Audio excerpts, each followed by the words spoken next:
Le bar des supporters sur Maritima, bonsoir à toutes et à tous, très heureux de vous retrouver comme tous les jours à cette heure-ci à la sortie du travail. J'espère que vous êtes en pleine forme, l'équipe du BDSL aussi est en pleine forme. Bonsoir Jacques Bail. Bonsoir les amis. Bonsoir Steph Martins. Salut à tous. Steph Martins qui était très pragmatique dans le débrief dimanche soir quand Enzo t'a demandé un mot pour résumer la victoire face à Nantes, tu lui as répondu comptable. Il n'y a que les 3 points pour toi qu'il faut retenir. Et sur ce match-là, bien sûr. Tu veux retenir quoi? La manière. Pendant 55 minutes, il n'y a pas eu un tir cadré. On s'est endormi au stade ou devant la télé. C'était tout simplement soporifique. Et encore heureux qu'en face de nous, ce n'était que Nantes, parce qu'avec les situations, avec le pressing haut qu'ils nous ont fait et la difficulté qu'on a eu à relancer, on est à quelques reprises, on a failli se prendre un but. Donc oui, sincèrement, c'était un match où j'ai pas pris plaisir. Mais voilà, je préfère voir ce genre de match-là et avec les 3 points qu'avoir la manière et perdre un match. Donc on va retenir que l'aspect comptable. Jaco, est-ce qu'on n'est pas un peu intransigeant avec notre équipe préférée on rappelle quand même que l'Olympique de Marseille s'est imposé 2-0 face à Nantes et deuxième du classement. Il y a pire comme situation. Oui, évidemment. L'entraîneur, il va te répondre, les gars, à un moment donné, oui, vous êtes exigeants. Nous, ce que l'on veut, on leur rappelle quand même que c'est un jeu, le football, et quand tu viens au stade, c'est pour prendre un peu du plaisir. Alors, effectivement, le comptable, mais à un moment donné, les gens, ils veulent aussi voir du football, des prises d'initiative, que ce soit un peu festif. Là, je suis désolé, moi, à la mi-temps, j'avais une boule dans le ventre, j'étais tous les journalistes et tout, tu te dis, tu as souvent une boule dans le ventre, Jaco. Mais les gars, c'est dur. Ben oui, mais je suis un angoissé. Mais là, franchement, sincèrement, Marco, c'est ennuyeux. C'est ennuyeux. Tout le public, il y avait 65 ou 66 000 personnes. Toute la première mi-temps, elle a été ennuyeuse. Et il a encore de la chance que les gens ne sifflent pas. Bien sûr que tu es deuxième du championnat, mais j'ai vu par le passé des supporters siffler même en étant deuxième du championnat et ça a sifflé en début de seconde mi-temps. Oui, parce que tu as besoin de faire du jeu.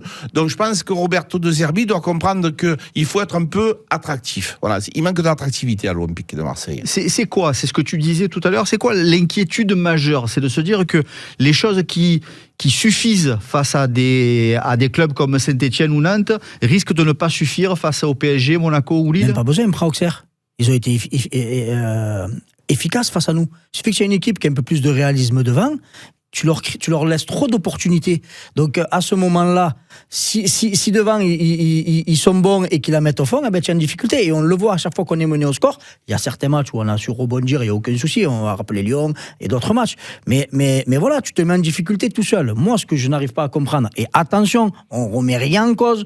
Oui, l'équipe est jeune. Oui, le stade vient d'arriver. Oui, on a vu de très très belles prestations tout au long sur certains matchs de la saison où on a su maîtriser notre adversaire, où on a su revenir même en infériorité numérique, où on a vu. Mais il manque, à l'heure où on parle, ce que j'ai vu face à Lyon, face à Nice, pas au match retour, mais au match aller, ça me manque aujourd'hui. Où il y avait cette combativité, cette hargne, où ça lâchait rien, où il y avait du dépassement de fonction, où ça cavalait à la perte du ballon, j'avais un pressing de malade. Il me manque ce petit truc-là. Après, ça arrive que dans une saison, il y a des hauts, il y a des bas. Et dans les moments où tu es un peu en deçà, il faut savoir gagner les matchs. Donc voilà pourquoi je te dis, qu'est-ce que je ressors du match face à Nantes?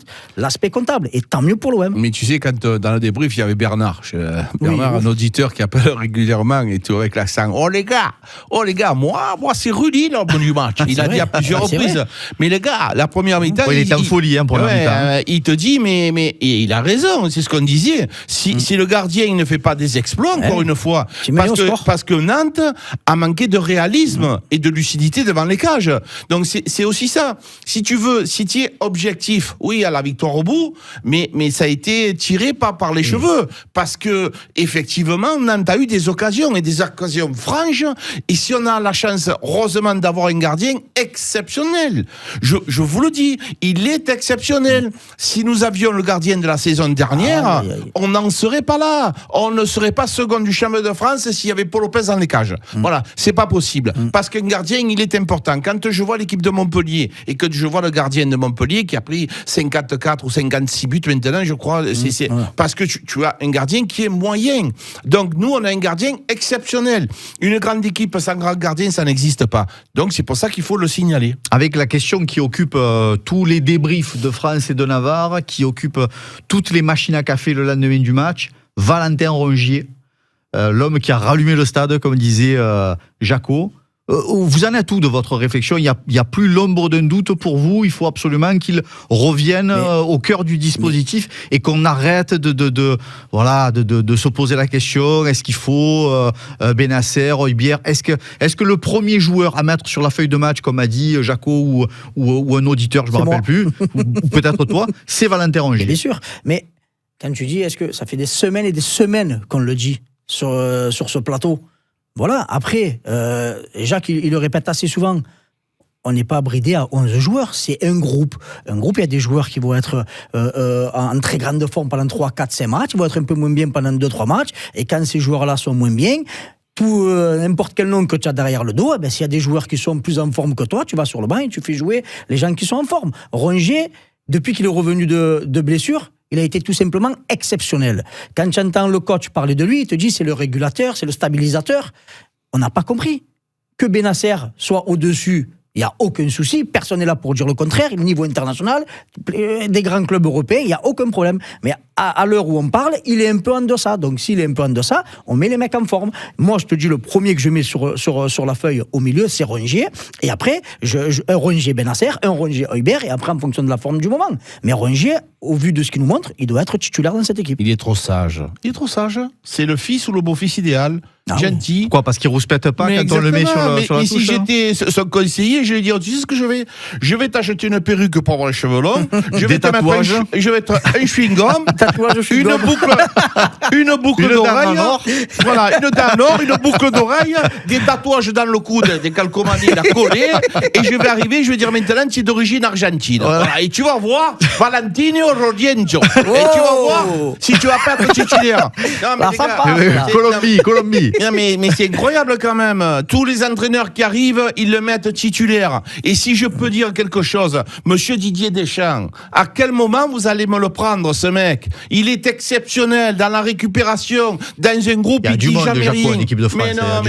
Mais tu peux le prendre dans la liste des 23 quand même. Qu'il y ait du monde, on le sait tous, mais c'est toujours les mêmes. Tu peux l'essayer, il mérite pas d'être une fois dans la liste des 23, ce mec. C'est pas possible. Donc je pense qu'il est trop sage, c'est-à-dire qu'il est gentil, allez, tu joues, il est bon, il est là, il est titulaire, il dit rien, il est remplaçant, il dit rien, non, il faut se réveiller, c'est le numéro 1 de tous les 3 actuellement, voilà. Oui. Peut-être que dans l'année, il y aura Højbjerg et Bennacer seront devant lui, mais pour l'instant, les gars, il n'y a pas photo, chaque fois qu'il rentre, il est performant, que je sache. Et de toute façon, ça me saoule. Quand il est titulaire et quand il ne l'est pas, c'est ahurissant.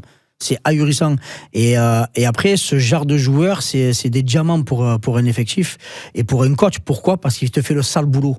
Il cavale de partout, il est tout le temps à la récupération. Donc, ce qui permet aussi à ceux qui jouent un cran plus haut de garder de l'énergie pour pouvoir être efficace devant la cage. Pour moi, à l'heure où on parle, il est indéboulonnable. Voilà. Le Rongier, il doit être titulaire samedi, il doit être titulaire sauf Pépin. Il doit rester dans cette équipe-là, il ne doit pas sortir du 11. Jaco, quand tu prends la mer pour aller en Corse, tu prends Rongier avec toi, il te stabilise le bateau. Exactement. mais je le dis à plusieurs reprises. C'est le stabilisateur, les gars. Il y avait la tempête au Vélodrome, mais on n'a pas mesuré la tempête qu'il y avait dans les tribunes. Tout le monde était en train de s'agacer.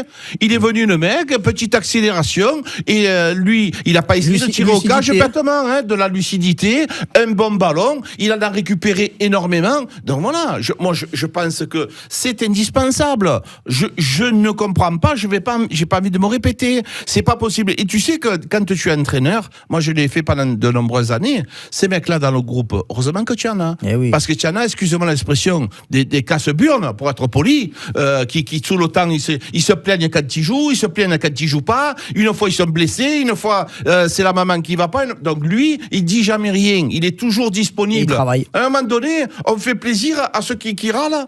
Et donc voilà, donc je pense qu'il faut être lucide, indispensable, indéboulonnable actuellement. Pour autant, il me semble me souvenir d'une enflammade lors de l'arrivée d'Ismaël Bennacer où on se disait... je t'arrête, je suis toujours... moi, je suis toujours... C'est compatible. Mais bien sûr, mais moi, je suis toujours très, très, très satisfait et vraiment heureux de pouvoir attirer un joueur comme Bennacer à l'OM. International algérien, meilleur joueur de la dernière ou l'avant-dernière CAN. Au Milan, il a fait plus de 100 et quelques matchs. Quand il est parti, beaucoup de supporters du Milan étaient dégoûtés. Mais bien sûr que c'est un joueur qui va t'amener une plus-value. Mais attention, laissons-lui le temps aussi. Il vient à peine d'arriver, ça fait 3 matchs qu'il joue, laissons-lui le temps, il va monter en puissance et il va s'imposer dans cette équipe et dans ce championnat. Il n'y a aucun doute là-dessus. On juge juste le match OM, Nantes. Oui. Je ne juge pas la carrière de Bennacer, loin de là. Je le dis et je le répète, Bennacer, pour moi, a 3 rongées dans chaque jambe. Mais on attend de voir un autre niveau. Mais Steph, je vais le dire encore 500 millions de fois, il ne faut pas que je me touche la tête, en plus, c'est pas grave. Mais non, 500 on juge millions de fois, l'instant T. Aujourd'hui, tu es en train de grandir. Eh oui. Plus ça va aller, plus il y aura la possibilité d'avoir tel ou tel joueur. Il va falloir comprendre que l'Olympique de Marseille grandit. La question n'est pas de savoir si Bennacer est un bon joueur ou un mauvais joueur. C'est un phénomène, Bennacer. Mais il peut avoir, à un moment donné, un temps d'adaptation. Il peut trou d'air comme une baisse de forme et avoir la possibilité aujourd'hui d'avoir un Valentin Rongier qui peut commencer le match et après Bennacer rentrer en cours de match, nous faire un superbe match. Il est où le problème? Mais il y a zéro problème. Les gars, vous verrez que l'année prochaine, avec un mercato d'été, je suis sûr et certain qu'il sera encore meilleur que ce qu'il a été. Il y aura forcément des joueurs avec la possibilité de jouer plutôt qu'un autre parce que le club grandit. Donc voilà, moi je suis pas étonné et on ne pose pas la question de savoir si Bennacer est un bon joueur. La réponse elle est oui. Alors il y a eu des petites phrases de Zerbi, notamment en conf de presse, où on lui posait forcément la question de la gestion de ses choix, de ses arbitrages entre Højbjerg, Bennacer et Rongier. Les choses peuvent s'éclaircir, s'arranger dans la tête de Zerbi. Moi j'ai envie de vous entendre sur le sujet, qui réfléchirait peut-être à pallier l'absence d'Amir Murillo en le faisant glisser en défense. Est-ce que vous y êtes favorable ou est-ce que vous préférez le laisser dans le cœur du milieu de terrain? Moi je le laisse dans le cœur du milieu de terrain. Après on sait qu'à chaque fois qu'on a voulu inventer, ça nous a été préjudiciable. Quand on a voulu mettre Højbjerg défenseur central, catastrophe. À part Kondogbia, ça a réussi. C'est ce qu'on disait pourtant. On invente, il ne faut pas qu'on invente. Il ne faut pas inventer. Tu as Dedić. Mais Dedić, à la place de Murillo. Pourquoi on va chercher Média 14 heures? On a un arrière latéral qui peut jouer à gauche et à droite, qui est droitier en plus. Donc il y a Murillo et absent, tu le mets à lui, point final. Est-ce que c'est un vrai défenseur, Jaco, Dedić, ou est-ce que c'est plutôt un piston comme Quentin Merlin? Non, mais dans tous les cas de figure à choisir actuellement, moi personnellement, je choisis Dedić à Rongier. Parce que j'ai entendu, ouais, mais il a déjà joué à ce poste, oui, mais est-ce qu'il a été bon? La réponse est le non. Voilà. Donc il a joué à plusieurs reprises, il a pas été performant. Il n'a pas été bon sur le côté. Non, sur le côté, il n'a pas été bon, Rongier. Faut pas inventer, donc faut arrêter d'inventer. Moi je pense que la solution c'est Dedić, c'est le faire recommencer Luis Felipe Ramos, et si ça ne va pas, tu fais rentrer Felipe, ne va pas mettre Valentin Rongier parce que ça serait faire offense à ce qu'il vient de réaliser. C'est-à-dire que tu rentres, tu es performant, tu es passeur décisif, tu récupères énormément, tu dis oh, mais tu es vraiment bon, hein, mais je vais te mettre latéral droit, 3e défenseur. Mais et s'il est pas bon, on va le remettre au placard en disant non mais tu as vu, tu n'as pas été bon. Donc il faut qu'il joue à sa place et qu'on fasse jouer des joueurs Ramos. qui sont Ramos ou Dedić. Voilà, tu as des joueurs. Tu as des joueurs. Et quel signal tu envoies à ces joueurs-là que tu viens de recruter si tu fais redescendre un milieu défensif, défenseur central droit? Non, mais c'est pas tellement ça. C'est que la question que se pose peut-être de manière trop raccourcie certains supporters, c'est de se dire pour absolument garder la triplette importante, Højbjerg, Bennacer, Rongier, c'est arrangeant de les mettre tous les trois sur le terrain, un des trois en défense. Non, faut pas inventer, tu restes tel quel. Après, De Zerbi nous dit qu'il travaille à la méritocratie. À l'heure où on parle, le meilleur des trois, c'est Rongier. Oui, ça veut dire que si Rulli il se blesse, on va mettre Rongier quand même. Voilà. Non, mais jamais tout en nuance, c'est l'opération. Ça y est. Non, mais on le positionne dans un poste qui n'est pas du tout le sien. Je le trouve pas performant du tout. Il a aucune qualité en poste de 3e défenseur central. Si tu joues à 4, avec 4 défenseurs, à la limite, il peut te faire l'arrière droit. À la limite. Mais en 3, en défense à 3, tu vas mettre Valentin Rongier. Mais les gars, c'est pas du tout son poste. Il a aucune qualité là-dessus. Ça va être un fiasco. C'est obligatoire. Quand on a mis Højbjerg en poste de défenseur central, ça a été catastrophique. On s'en est rendu compte. Mais qu'est-ce que tu veux lui dire? Mais tu peux rien lui dire, il va te dire c'est pas mon poste, et Rongier te dira la même chose. Alors que tu as 2 joueurs, c'est leur poste et qui sont en capacité, les mecs qui viennent d'arriver, et ils sont capables de jouer à ce poste-là, et tu vas dire je peux mettre Valentin Rongier. Non, je suis désolé.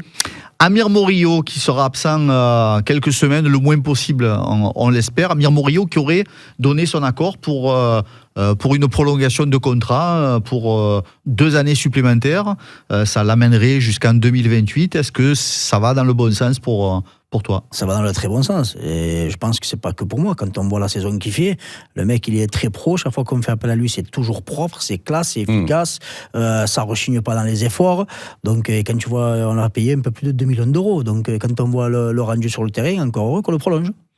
Ouais, c'est une très très bonne idée. Ah oui. Très très bonne idée. Moi, ce joueur-là, il est arrivé sous-côté, comme Ulysse Garcia. Ils sont arrivés, on les a démontés, démolis.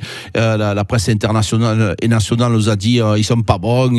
C'est vraiment un fiasco pour l'OM. Mais moi, je suis désolé, ce joueur-là, il est adorable, il est capable. Il a jamais 9 sur 10, mais il a toujours entre 6 et 8 sur 10. Il y a des matchs où il a été buteur, il est très intéressant. Ah oui. Il a pris, et en plus, il est rentré dans le système de Roberto De Zerbi.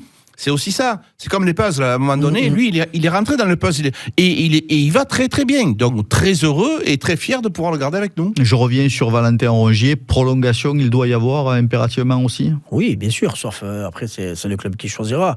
S'il y a une offre exceptionnelle qui vient sur la table, tu sais qu'en fonction de certaines offres, tu ne peux pas retenir des joueurs. Mais bien sûr que pour moi, il faut le prolonger dans un groupe. Est-ce qu'il voudra? Est-ce qu'il voudra prolonger? Je sais pas. Est-ce qu'il voudra disputer la Ligue des Champions avec l'OM? Il a parlé récemment que l'étranger lui tenterait bien parce qu'il arrive dans un âge assez avancé aussi. Donc après, ça, bien sûr, il y a le choix personnel du joueur.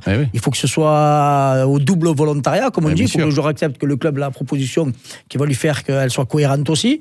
Et après, voilà, autant il va avoir des envies d'ailleurs pour se tester peut-être en Serie A, peut-être en Bundesliga ou en Première Ligue. Mais si il aimerait rester et que l'OM met ce qu'il faut, c'est une très très très très bonne idée parce que je me répète, c'est comme on aime le dire, c'est un vrai professionnel. Quand je dis ça, je m'explique, il n'y a pas de vrai de faux. Mais comme le disait Jacques tout à l'heure, ça parle pas. Ça travaille, hygiène de vie, hygiène de vie, c'est très pro, un peu comme Murillo aussi, et ça c'est très très très important dans un mais groupe. après lui, il peut se dire, rencontrer les dirigeants, oui effectivement, pas de problème, la prolongation, avec plaisir. Mais c'est quoi votre projet? Je vais faire quoi moi au milieu de terrain? Je vais jouer, je vais pas jouer? Ah oui. Mon avenir, il est où?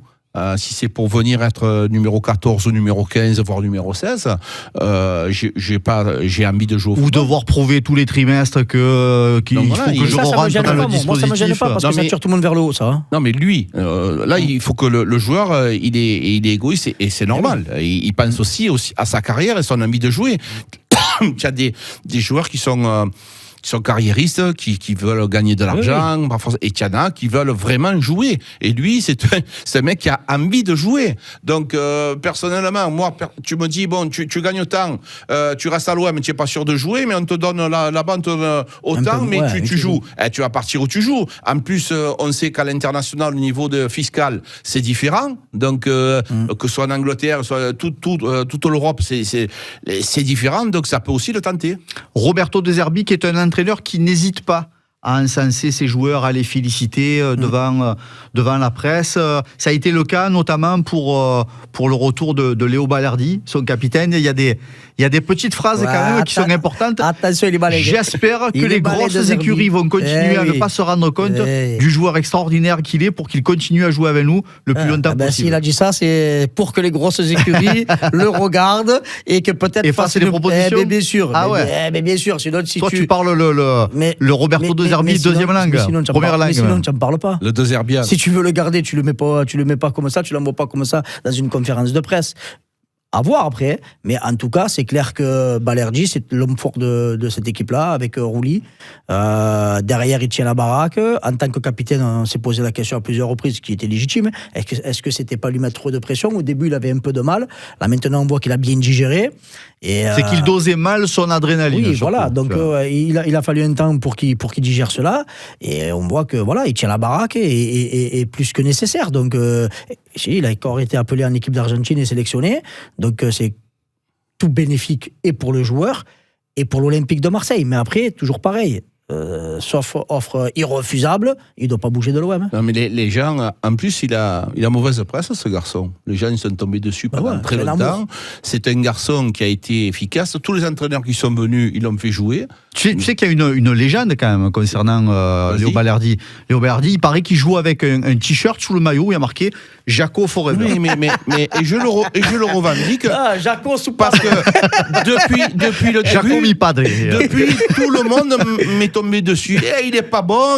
Oui, il est pas bon. Le mec il joue en équipe nationale d'Argentine, excusez-moi, une des grandes nations, championne du monde de football, il joue dans l'équipe nationale et on va te dire des mecs, les footix, les machins, le mec il te dit il est pas bon. Mais quel est votre jugement? Mais comment c'est possible d'arriver à dire des bêtises? Alors, il a eu une période difficile. Où, à côté de lui, non mais est-ce que il faut savoir le potentiel, la potentialité du joueur? Est-ce qu'il va être capable de monter? Il est monté et c'est un garçon qui aujourd'hui est indispensable à l'équilibre de l'Olympique de Marseille. C'est de la progression. Il avait des qualités, il y a eu de la malchance. À plusieurs reprises, le ballon il tapait, je me rappelle, contre Lens, le ballon il a tapé sur la cuisse. Alors ouais, mais tu as vu? Non mais c'est pas sa faute quand même. Regarde ce qu'il fait dans le match. Et donc il y a un potentiel énorme. Et ce joueur, quand il dit qu'il est sous-coté, mais je veux bien le comprendre. Tu te rends compte quand tu vois les équipes en Europe avoir des défenseurs centraux moyens, et quand tu vois les qualités qu'il a, ce garçon, et je pense qu'il est capable d'aller jouer très haut. Léo Balerdi qui a fait partie pour toi du top 3 de la victoire face à Nantes. Oui, bien sûr, il a été exceptionnel, mais après, je veux pas négliger la performance encore de Rouli. Certes, il fait pas beaucoup d'arrêts, mais il fait des arrêts à 0-0 qui te permettent de rester dans le match. Et je rejoins Jacques, on a un gardien, on a réussi à aller le chercher, c'est tout simplement exceptionnel ce qu'il est en train de nous faire. Mais tous ces joueurs-là, il faut qu'on soit en Ligue des Champions l'année prochaine, parce que ça va leur faire encore monter de niveau, et ça sera, je me répète, que bénéfique pour le club. Il faut être en Ligue des Champions, il faut pouvoir faire un gros mercato d'été, entourer ces joueurs-là de joueurs encore plus compétents pour pouvoir tirer tout le monde vers le haut et faire monter le club là où il doit être, c'est-à-dire tout en haut. Et Léo Balerdi qui sera, on l'espère, au cœur de la défense marseillaise, comme pour tous les matchs, pour la réception de Lens ce samedi. C'est tout pour ce soir. Déjà merci les frérots. Merci mon Steph. Toujours un plaisir, ça va trop vite. Merci mon Jaco. Merci les amis. Le replay vidéo pour voir notre ganache en temps réel, nos beaux physiques de radio sur Maritima TV. Comme ça, c'est bizarre, tu vois. Sur Maritima TV, sur maritima.fr et également sur la chaîne YouTube Maritima Média. À demain 18h.